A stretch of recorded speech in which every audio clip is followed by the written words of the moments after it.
हम सभी जानते हैं कि नीतीश कुमार अपनी शर्तों पर राजनीति करते हैं और जब भी उन्हें ये महसूस होता है कि उनकी शर्तों के साथ समझौता करना पड़ेगा तो वो अपने लिए एक अलग रास्ता अख्तियार कर लेते हैं। लगातार अपने राजनीतिक जीवन में पिछले 3 साढ़े 3 दशक से नीतीश कुमार अपनी शर्तों पर राजनीति करते आए हैं, चाहे वो लालू प्रसाद के साथ सत्ता की भागीदारी हो या फिर उसके बाद लालू प्रसाद को छोड़कर भारतीय जनता पार्टी के साथ एनडीए में गठबंधन। इन सारी बातों के पीछे कहीं ना कहीं नीतीश कुमार की वो मंशा रही है और वो राजनीतिक सूझबूझ रही है जिसमें वो अपने छवि के साथ साथ अपने आइडियोलॉजी के साथ कोई समझौता नहीं करते हैं। एक बार फिर से नीतीश कुमार उसी मोड़ पर आकर के खड़े हैं। हालांकि नीतीश कुमार लगातार ये बात कह रहे हैं कि सब कुछ ठीक ठाक है और जो विपक्षी बैठक होनी थी उसके कैंसिल होने के बाद उन्होंने फिर से एक बार ये बात दावा किया है कि विपक्ष एकजुट है और सभी बड़े नेता का जुटना बहुत ज़रूरी है। नीतीश कुमार के इस बात में वो तल्खी ज़रूर दिख रही थी जो इशारा कर रही थी कि जो लोग नहीं आने की बात कर रहे हैं और अपनी व्यस्तता बता रहे हैं उनके लिए कड़ी चेतावनी जैसी है।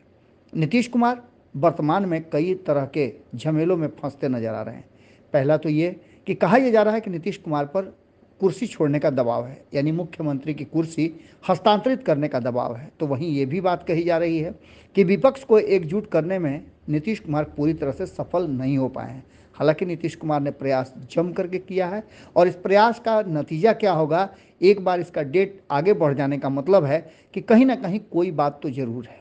इसके साथ साथ एक और सबसे बड़ी बात है जिससे नीतीश कुमार कोई समझौता नहीं करते हैं, वो है करप्शन। करप्शन को लेकर के नीतीश कुमार पर लगातार चार्ज लग रहे हैं और नीतीश कुमार इन सभी चीज़ों को लेकर के कहीं ना कहीं भीतर ही भीतर उद्वेलित जरूर होते हैं। इन सारी बातों को प्रशांत किशोर, जो कभी उनके लिए बहुत ही मुफीद हुआ करते थे, 2015 के चुनाव में उन्होंने नीतीश कुमार के लिए जो काम किया था और जिस तरह से उन्होंने नारा दिया था कि नीतीश कुमार हैं बिहार में बहार है, आज भी वो नारा जीवित है। तो वहीं एक सबसे बड़ी बात यह है कि प्रशांत किशोर ने इस नारे तक ही अपने आप को और नीतीश कुमार के लिए काम करने तक ही सीमित नहीं रखा, बल्कि एक रिश्ता भी बनाया था। और प्रशांत किशोर ने कई बार कहा कि वो नीतीश कुमार को अपना राजनीतिक पिता मानते हैं। अब इन सारी बातों के साथ दोनों के बीच में संबंध तो नहीं है, लेकिन नीतीश कुमार जब जब फंसे हैं तब तब प्रशांत किशोर उनके साथ खड़े नजर आए हैं।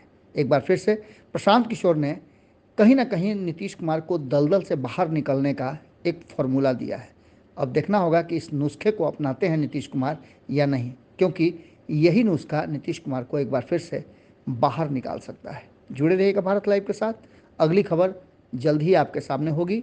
हम चाहेंगे कि आप प्रशांत किशोर की ये फॉर्मूले वाली नुस्खा जरूर देखें और सुने। बिहार के लोग ये नहीं कहेंगे कि लालू यादव ईमानदार है, कि उनके लोग भ्रष्टाचार में शामिल नहीं है। हमने खुली चुनौती दी है नीतीश कुमार को, अगर दम है तो नीतीश कुमार कैमरे पर आकर एक लाइन खाली कह दे कि लालू जी या उनके परिवार का कोई आदमी भ्रष्टाचार में लिप्त नहीं रहा है।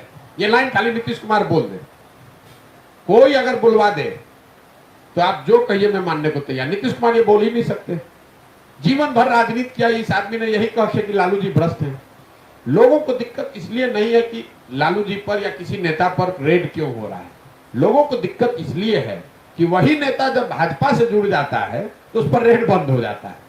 अगर रेड या जो कार्रवाई है वो समान तौर पर सब पर हो तो जनता उसको अप्रिशिएट करेगी। लेकिन लोगों को दिक्कत है कि भैया जब तक आप विपक्ष में हैं तो आप पर कार्रवाई हो रही है, जिस दिन आप भाजपा का दामन थाम लिए तो आप साफ हो गए, उससे दिक्कत है। आप ये मत, लेकिन इसका मतलब ये नहीं है कि जिन लोगों ने चोरी की है, जो भ्रष्ट रहे हैं, उन पर कार्रवाई हो रही तो जनता उनके समर्थन में नहीं। इसीलिए आप देख रहे हैं कि उनको कोई सहानुभूति भी नहीं मिल रही है। कैसे मिलेगी सहानुभूति? आप लूटे हैं ही। बिहार में आरजेडी की सरकार में भ्रष्टाचार नहीं हुआ, ये कोई कह सकता है?